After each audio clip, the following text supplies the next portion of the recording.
Good morning, everyone. We're continuing here in the words of the Mesillas Yesharim. The Ramchal is talking over here about how the eights of the advice that a person gives to another individual has to be pure and right and appropriate for the individual, and a person can never take advantage when he sits in a position of being a miyayitz, of being someone who gives out and doles out advice to others. Can never be for myself the advice I'm giving. It always has to be for the other person, what's best for them. We learn from this by whether there's the topic of discussion over here has anything to do with the person who's giving the advice, or has nothing at all to do with the person giving advice at all. Nothing. It's all focused in on the shoyal, the one who's asking the question. A person is obligated to peer into the future, and he has to be able to give advice that is going to be true, pure, and clear. You have to think to yourself, what is best for the individual who is coming and asking me this question? What is their future going to hold? What will be the result of telling them to do this instead of doing that? This sirah, and you'll see, the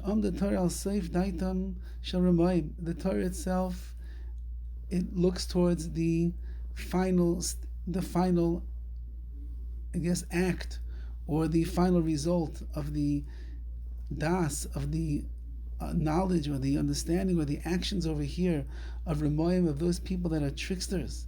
The Labishuftani Askinon, Shiatsu Eitza Shirasim of Venigles. That if you go to someone who's a Ramai, you go to someone who's a trickster, where they don't take things seriously and they don't think what is best for the person that's asking for advice, so in the end, it's only going to be bad. So that's not the person that you should be going to. Rather, you have to make sure that you are hanging around the chachamim, the wise people, and those are the ones that end up giving you the advice that you need. That a chachamim, wise people, they are going to give the advice. They're going to give the advice to the person according to what is mefarsemis, what is revealed to them, what they understand, and what they're able to see. Yeshba min arevach el chaver be'emes, and they're looking deep into this case, into the information that they're being given, and they're trying to understand all the different stud and all the different sides. I remember I once had to ask Rabbi Kalevsky Zatzal, my great Rebbein from the yeshiva. He was a giant of Torah, and he was a giant in the classroom, he was a giant in his learning, but he was a giant in advice. And I once had to ask him a very, very delicate question. And we sat there, and he went through all the different studim, all the different sides of the question. What would be if you did this? What would be if you did that?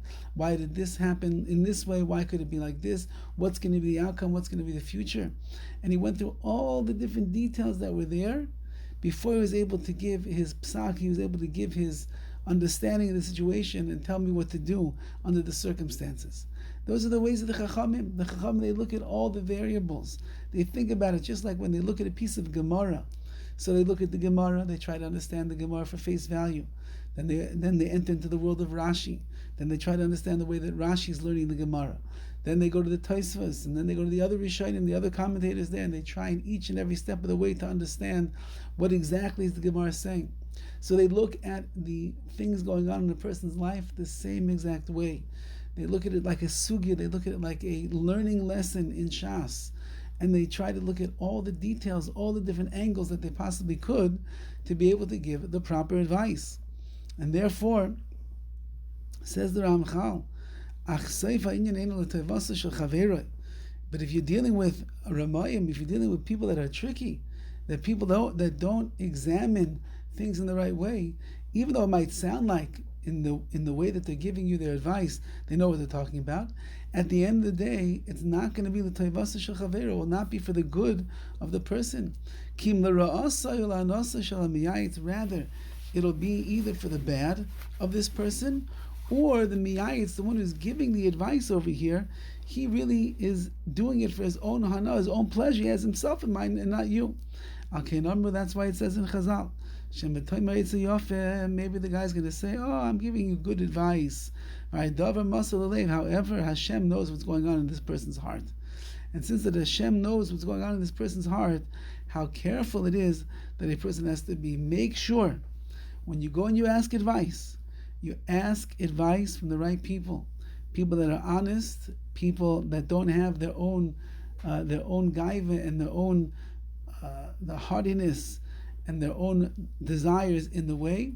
People that when you walk into their office, when you walk into the room, they're looking at you and they're thinking to themselves, what is best for you?